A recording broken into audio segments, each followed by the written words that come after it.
Doctor Haris അവധിയിലാണ്. അതെ. ആ മുറിയുടെ താക്കോൽ ഡോക്ടർ ടോണിയുടെ കയ്യിലാണ്. അതെ. അപ്പോൾ 2 തവണ പരിശോധിച്ചതും ഡോക്ടർ ടോണിയിൽ നിന്ന് താക്കോൽ വാങ്ങിയ ശേഷമായിരിക്കും. അപ്പൊ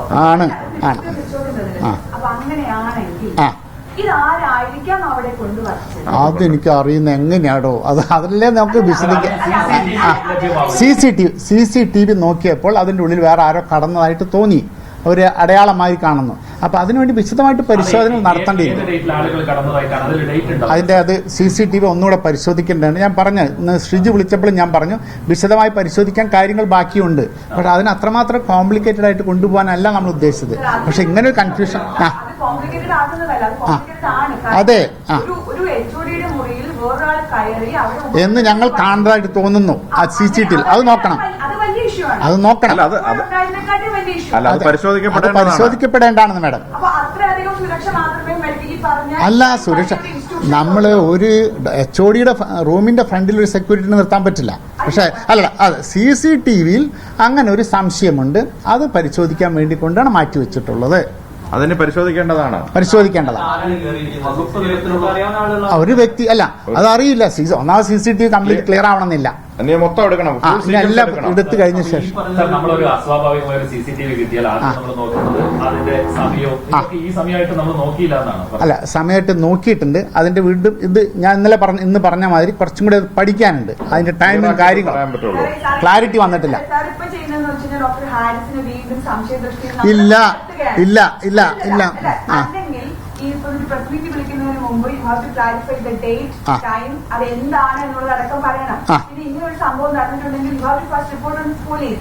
അത് ചെയ്തിട്ടുണ്ടോ? ഇല്ല, ചെയ്തിട്ടില്ല. അത് ഇന്ന് ഞാൻ ഇത് കഴിഞ്ഞിട്ടില്ല, എൻക്വയറി കഴിഞ്ഞിട്ടില്ല. ഇന്നലെ കണ്ടെത്തി. അപ്പോഴേക്കും കൂടുതൽ അത് ഇന്ന് അല്ല, ആ സാധനങ്ങളൊക്കെ നോക്കാനിരിക്കുന്നേ ഉള്ളൂ. കാരണം ഇത്ര പെട്ടെന്ന് പലരും വിളിച്ചു, വളരെ ആംഗ്വിഷ്. അപ്പൊ അതിൽ പ്രശ്നങ്ങളില്ല എന്ന് പറയുക എന്നുള്ളതാണ് പ്രസ് മീറ്റിൽ ഉദ്ദേശിച്ചിട്ടുള്ളൂ. അതെങ്ങനെ മാഡത്തിന് ഇന്റർപ്രിറ്റ് ചെയ്യാം?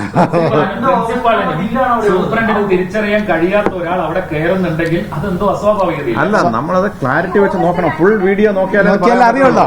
ആ റൂമിനകത്ത് ഒരാളെ കയറുന്നതായിട്ട് റിപ്പോർട്ടായിട്ടുണ്ട്. ആ റൂമിനകത്ത് ഇടയ്ക്ക് ഒരാളെ കയറുന്നതായിട്ട് റിപ്പോർട്ടായിട്ടുണ്ട്. അതിന് ഫുൾ വീഡിയോ എടുത്ത് അത് കൃത്യമായി പരിശോധിച്ചാലേ കൃത്യമായി അറിയാൻ പറ്റുള്ളൂ. എനിക്കറിയാം.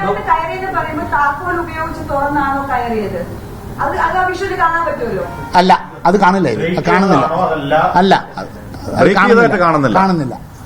അദ്ദേഹം KGMCT ഗ്രൂപ്പില് ഡോക്ടർ ഹാരിസിനെ കുറിച്ച് പറയുന്നുണ്ട്. അദ്ദേഹത്തിന്റെ റൂമിന്റെ പുറകുവശം സ്ലൈഡിംഗ് ഗ്ലാസ് ആണ്, ആർക്ക് വേണമെങ്കിലും കയറാം. CCTV ഇല്ല, സുരക്ഷിതത്വം ഒന്നുമില്ല. അപ്പോൾ എന്ത് വിശ്വസിച്ചാണ് അവിടുത്തെ ഫയലുകളും ഈ വിലപിടിപ്പുള്ള ഉപകരണങ്ങളും ഇരിക്കുന്നത് എന്ന് അദ്ദേഹം ചോദിച്ച കുറിപ്പുണ്ട്. ഡോക്ടർ കണ്ടില്ല എന്ന് പറഞ്ഞാൽ ഞാൻ വായിച്ചു എത്തിച്ചേരാം.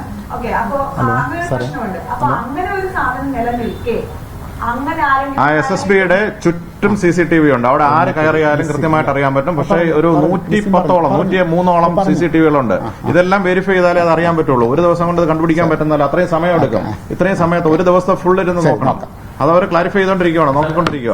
ഈ ഉപകരണം കാണാതാകുമ്പോൾ അതിന്റെ കസ്റ്റോഡിയൻ ആരാണ് സാർ? ഈ ഉപകരണത്തിന്റെ എല്ലാവരും ഹെഡ് ഓഫ് ദി ഡിപ്പാർട്ട്മെന്റ് ആണ് സാറാണ്.